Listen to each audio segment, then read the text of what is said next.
안녕하세요. 토요미스테리 디바제시카입니다. 영상을 보시기 전 여러분이 눌러주시는 구독 버튼은 저에게 큰 도움이 됩니다. 작년 2017년에 일본 열도를 뜨겁게 달군 바로 그 살인사건입니다. 10월 달이었는데 도쿄에 거주하고 있는 23살 한 여성이 실종되게 되죠. 자살하고 싶다라는 글을 트위터에 올리고 나서 행방불명된 여성이었는데요. 그녀의 오빠가 이 사라진 여동생의 트위터에 로그인을 해가지고 혹시 이 트위터에서 제 동생이 이거 사용했던 계정인데요. 제 동생에 대해서 알고 있는 분 있으면 정보 좀 주세요. 지금 제 동생이 없어졌어요. 하면서 호소의 글을 올리게 돼요. 그 후에 오빠는요. 이 트위터 계정을 보다가 자신의 여동생이 한 남성과 이 트위터로 쪽지를 주고받은 것을 확인하게 됩니다. 그는 과거에 연탄 자살을 하고 싶다라고 하는 여동생에게 저기요, 그거 실패할 가능성 많거든요. 차라리 목매달아서 자살하는 게 나아요. 라고 권유했던 사람이었어요. 동생을 찾는 오빠의 트윗을 본 한 여성이 이 여동생과 자살 메시지를 주고받은 그 인물을 알고 있다고 제보를 하게 됩니다. 이 여성 같은 경우에는, 그러니까 이 여성 말고 제보를 한 여성은 여동생이 실종된 다음 날 그 남자를 직접 만난 여성이었어요. 두 사람은 역시 트위터를 통해서 만났습니다. 자살을 희망하는 이 여성에게 남성이 접근을 했고요. 이 두 사람은 결국에 도쿄에 있는 마치다 역에서 만나요. 그리고 근처 레스토랑에서 또 식사를 합니다. 그러면서 이제 자살에 대한 이야기를 했겠죠. 그리고 두 사람은 오늘 우리의 마지막 식사를 마치고 우리는 같이 자살하는 거다 라고 약속을 하게 돼요. 그런데 목을 매려는 결정적인 순간에 남자가 내가 자살하려다 실패됐다 라고 말을 하게 되는데 이상하게도 그의 목에는 죽이려고 했던, 자살을 하려고 했던 흔적이 없는 거예요. 그래서 여성이 이거 이 사람 좀 뭔가 이상한데? 하고 그만두고, 동반 자살을 그만두고 나왔다고 해요. 그래서 이 이야기를 오빠한테 해주게 되는 거죠. 자, 오빠는 이 모든 이제 자기가 들은 이야기를 경찰에 신고를 해요. 그리고 이 여성에게 부탁을 해서 가나가와현의 전철역으로 그 남성을 불러내게 됩니다. 남자는요, 그 여성이 다시 트위터 보고 나 자살에 대해서 다시 관심 있어요. 우리 다시 만나요라고 했겠죠? 그래서 그 남자가 이 가나가와현 전철역으로 나타났어요. 그래서 경찰이 그를 조심스럽게 미행을 합니다. 그래서 그의 집 위치를 파악했고요. 혹시나 하는 마음에 그의 집에 가택 수사가 들어갑니다. 여기가 그가 살고 있던 곳이었어요.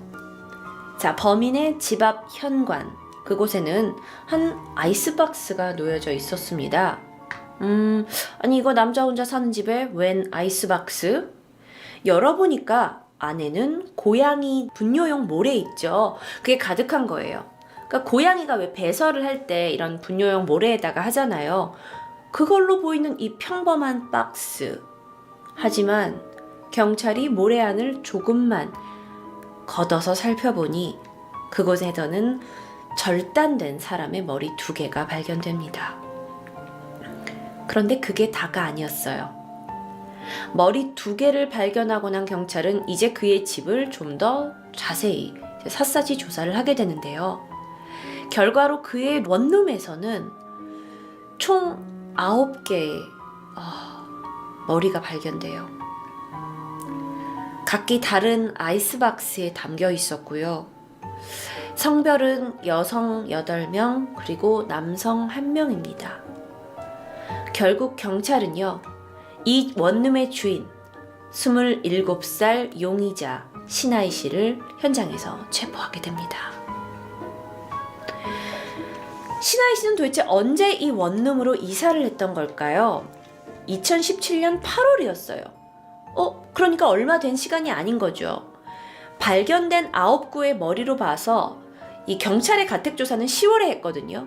그러면 약 2개월 동안 이 3평 정도밖에 안 되는 원룸에서 총 9명을 살해한 거예요. 일본에서는 이 피해자들이 다 공개가 됐는데요. 10대 여성이 4명, 20대 여성이 4명, 그리고 20대 남성이 1명입니다.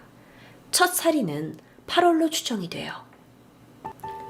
용의자 시라 시인은요, 지인인 여성과 식사 약속을 하고 이때 그녀의 교제 상대였던 남자친구도 합류를 하게 돼요. 세 사람인 거죠.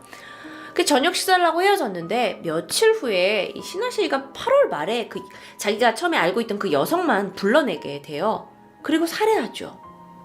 그러니까 남자친구가 어라 왜 내 여자친구가 연락이 안 되지? 하면서 행방을 묻게 되고 이 신하 씨에게 연락을 하게 됩니다. 그런데 그가 그 남자친구한테 뭐라고 하냐면 우리 그냥 같이 한잔해요. 우리 집에서요. 하면서 이 남성을 유인해서 또다시 집으로 살해를 하게 됐죠. 제가 이 죽은 사람 중에 20대 남성이 있었다고 했는데요. 바로 이분인 것 같아요. 남성분인데 유일한 남성분이셨고 여성분이 먼저 이 집에서 살해를 당하고 나서 이분도 집에서 살해를 당했던 거예요.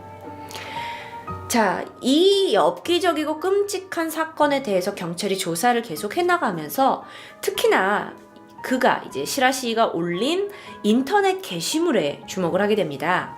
그는 8월과 9월 두 차례에 걸쳐서 약간 이상한 사이트 있잖아요. 그런 사이트에 이제 자살 관련 이야기들 또는 살인 관련 이야기들이 오가는 그런 사이트였던 것 같은데 거기 익명 게시판에 질문을 올립니다.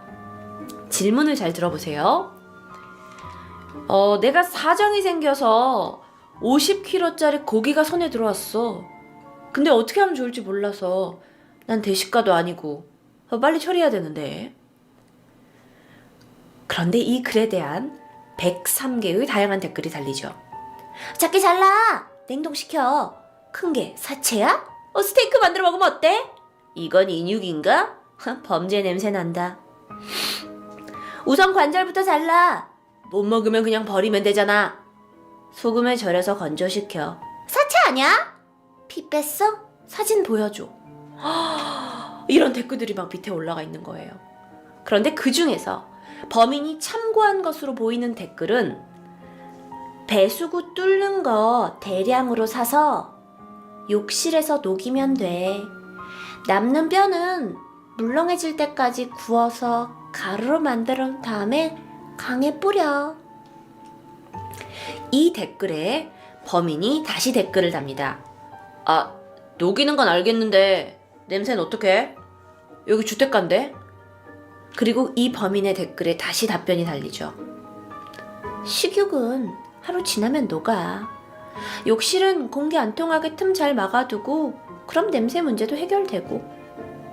그리고 범인의 마지막 댓글. 알았어. 해체해서 조금씩 녹여볼게. 다 안 되는 건 산에다 묻지 뭐. 글은 더 이상 올리지 말자.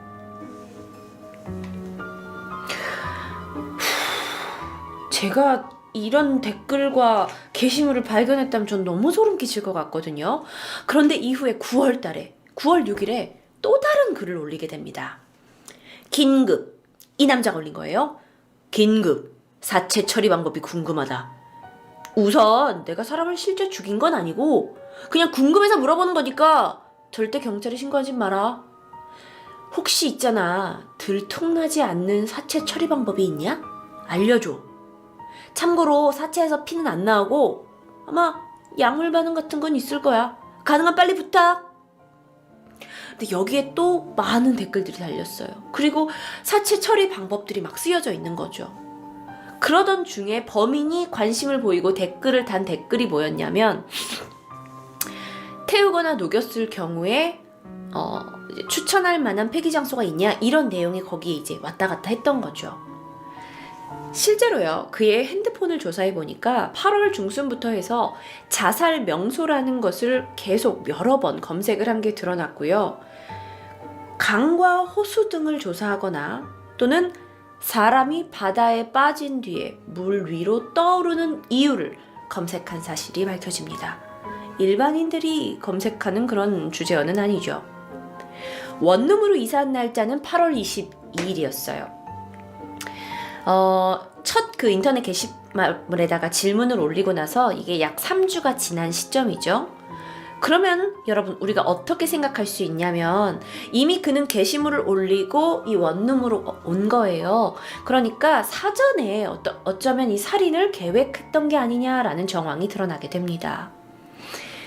아니면 8월 2일 이전에 살인을 해서 사체를 계속 보관했다가 여기다 둔 거일 수도 있죠. 어쨌든 그는 계속적으로 여자들을 노렸어요. 목을 졸라서 기절시키고 살해하고 사체를 절단했죠.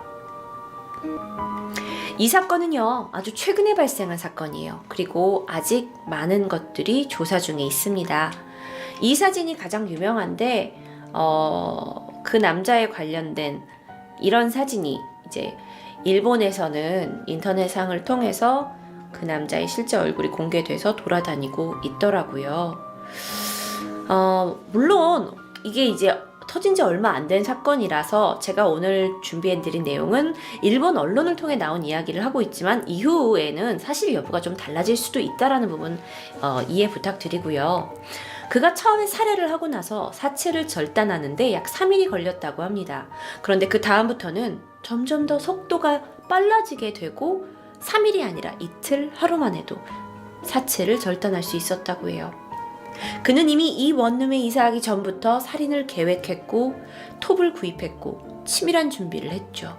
그리고 그 살인한 시신들을 숨길 수 있는 알맞은 장소가 원룸이었던 거예요. 사실 그는 평소에 자살 커뮤니티를 통한 전력이 있습니다. 그래서 피해자들이 어쩌면 자살 커뮤니티에서 이 남자를 만나가지고 저 자살하게 도와주세요, 저 죽게 도와주세요 라고 했을 수도 있어요. 하지만 피해자들의 동의 없이 그가 살해를 했다고 자기가 진술을 합니다. 물론 이 부분은 계속적인 그 조사 과정 속에서 달라질 수도 있습니다. 자, 그렇다면 당신의 살해 동기는 무엇입니까? 궁금해지죠. 시라이 씨의 목적은 하나였어요. 돈. 죽인 사람들의 현금을 빼앗았고 소지품은 쓰레기장에서 버렸고요. 물론 어떤 특정 인물은 성폭행 후에 살해했다는 진술도 있었다고 합니다. 자, 그렇다면 또 궁금해져요. 아니 그런데 하필 왜 아이스박스에다가 시신을 둔 걸까요? 다른 것도 아니고 아이스박스에다가. 그는 그 사건이 탄로날까봐 두려워서 머리 부분은 제대로 버리질 못했다고 해요. 그런데 그가 이제 이 시신을 두고 나서 8월 달부터 이 시신이 여기 있었을 테니까 10월 달까지 보통 냄새가 아니었을 거 아니에요. 그래서 주변 그 이웃들도 저 집 주변에만 가면 이상한 냄새가 난다라는 제보가 있긴 했었다고 합니다. 생각해보면 아니 2개월 넘게 뭐 일주일에 하나 정도 꼴로 지금 이렇게 사람의 머리 또는 다른 사체의 부분들이 이 집에서 늘어나고 있는 와중이니까 정말 끔찍했겠죠. 자, 근데 일부에선 다른 생각을 하고 있어요. 그가 사체 다른 건 다 처리하고도 머리를 버리지 않고 아이스박스에 둔 것은 정말 두려워서가 아니라 어쩌면 그가 이 살인의 트로피 같은 걸로 머리를 보관한 게 아니냐라는 해석도 있습니다. 완전 사이코패스였을 때 가능한 이론이겠죠. 이 사건과 관련돼서 일본에서는 츠쿠바 대학 교수가 나와서 분석을 하게 돼요. 근데 이 범인은 나는 근데 이 사람들이 나한테 그 자살하고 싶다고 한 거 아니었어. 그냥 내가 죽인 거야. 돈 때문에 죽인 거야. 그리고 무서워서 사체 확인했는데 머리는 못 버렸어. 이런 진술 그리고 그의 행동들이 뭔가 괴리가 너무 크다라고 분석을 했어요. 그러다 보니 그의 진술에는 좀 신빙성이 떨어진다라고 얘기를 하기 시작했죠. 그 얘기는 뭐냐면 어쩌면 그는 경찰 앞에서 다 죽였어요, 제가 했어요 라고 얘기는 하지만 그가 정말 왜 이 사람들을 죽였는지에 대한 동기는 숨기고 있을 수도 있다라는 거예요. 어쩌면 그는 이 살인 행위 자체를 즐기면서 시체에 대한 그 어떤 성적인 기호가 있을 수도 있다고 보고를 하게 됩니다. 자, 그는 어렸을 때는 어떤 사람이었을까요? 그의 어렸을 때 사진을 찾게 됐어요. 고등학교에 다니면서는 줄곧 슈퍼마켓에서 알바를 했고요. 졸업 후에는 정직원으로 근무를 하게 됩니다. 작년부터는, 그러니까 2016년부터는 도쿄 그 가부키초라는 곳에서 윤락업소 여성들을 스카우트하는 일을 해요. 너 가서 여기 업소에서 일할래? 뭐 이런 거죠. 그래서 올 2월에, 그러니까 작년 2월에는 한 여성을 매춘 업소에다가 소개를 한 죄로 체포가 되었었고요. 그러다 무직자 신세가 됩니다. 이후에는 부모님 집으로 들어와 생활을 하게 되는데, 사실 이웃 주민들로부터 당시에는 뭐 아유 저 집 아들 되게 착한 청년이야 라는 인상을 받고 인사도 잘 나눴다고 해요. 그가 상당히 뭐 평범한 남자였다는 이야기인데, 이 웃음 속에 그가 뒤에 숨기고 있는 뭔가 무시무시한 이야기가 있진 않을까요? 가나가와현 토막살인 또는 아이스박스 살인사건, 여전히 일본에선 수사가 진행 중이라고 합니다. 앞으로 이 엽기적인 살인사건이 어떻게 판결이 날지, 또 우리가 몰랐던 범인에 대한 진짜 모습이 어떻게 밝혀질지는 저희가 계속 집중해 봐야 될 것 같아요. 토요미스테리는 하단의 영상을 클릭하시면 계속 이어집니다.